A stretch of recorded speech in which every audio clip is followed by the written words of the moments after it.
अपाहिज से मोहब्बत भाग 6। फ़रहीन के जाने के बाद भी इरफान आफरीन से कोई बात नहीं करता और उसकी तरफ देखता भी नहीं है।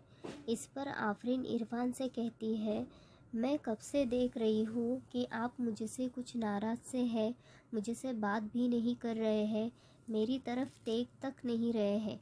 आखिर क्या बात है, आप ऐसा बिहेव क्यों कर रहे हैं? अगर आप बताएंगे नहीं तो मुझे पता कैसे चलेगा कि क्या बात है। इतने में इरफान आफरीन से कहता है, हाँ, हम आपसे गुस्सा है, हम आपसे बात नहीं करना चाहते क्योंकि आप हमारे साथ वहाँ नहीं आना चाहती थी।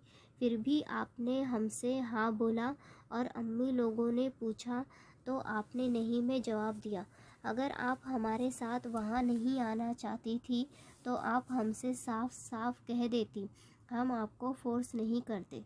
इस पर आफरीन इरफान को समझाते हुए कहती है, अच्छा तो इतनी सी बात है। अरे मैं अपने बचपन के दोस्त के साथ क्यों नहीं आना चाहूँगी भला। मेरा तो बहुत मन था आपके साथ घूमने का, आपके साथ कुछ टाइम स्पेंड करने का, लेकिन ऐसे सबके सामने मैं हाँ बोलती तो अच्छा नहीं लगता, इसलिए मैंने ना बोला। मुझे लगा नहीं था कि आप बुरा मान जाएंगे। I am sorry. आफरीन कान पकड़कर इरफान से माफ़ी मांगती है। इतने में इरफान मुस्कुराता है और आफरीन के दोनों हाथ को पकड़कर उसके कान से हटाता और कहता है, ये हाथ सॉरी के लिए नहीं, दोस्ती के लिए बने हैं। अब इरफान उसके एक हाथ को पकड़कर अपने हाथ में लेता है और अपने दूसरे हाथ को उसके हाथ पर रखते हुए बोलता है, हम आपका साथ हमेशा चाहते हैं, क्या आप ऐसे ही हमेशा मेरे दोस्त रहेंगी? आफरीन के दिल में एक अजीब सी हलचल होती है। उसे ऐसा लगता है कि जैसे इरफान अभी उससे प्यार का इजहार कर देगा।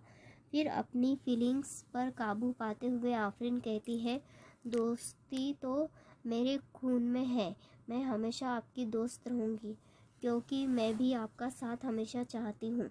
इतने में फ़रहीन आ जाती है और हंसकर कहती है, यह क्या हो रहा है यहाँ?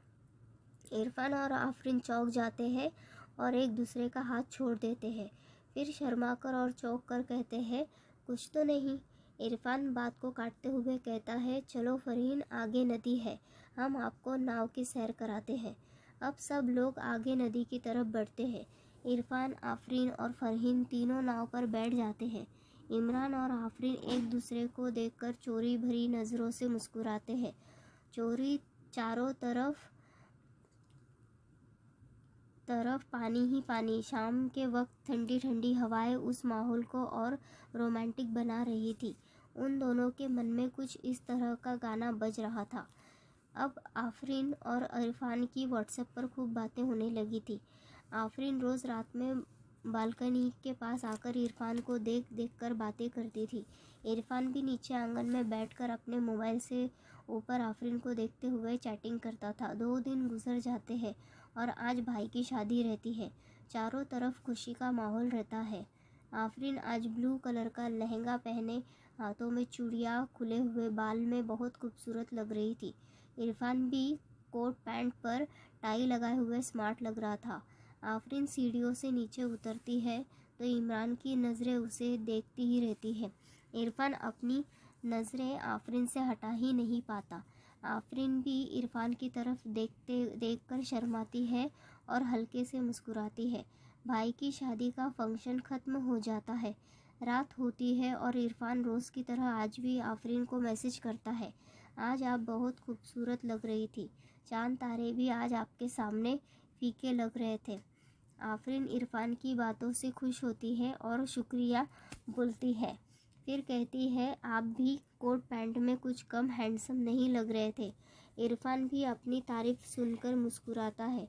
शाहिद की शादी होने के 3 दिन बाद आफरीन की मम्मी जाने की तैयारी कर लेती है। उन लोगों की सुबह की ट्रेन रहती है। रात में इरफान और आफरीन एक दूसरे से चैटिंग करते हुए एक दूसरे को बहुत मिस करेंगे ये कहते हैं। इरफान भी कहता है, आप दिल्ली जाकर हमें भूल तो नहीं जाएंगी? आफरीन कहती है, आप ऐसा सोच भी कैसे सकते हैं? दोनों बहुत अफसोस में रहते हैं। दोनों की आंखों में एक दूसरे से जुदाई की नमी रहती है।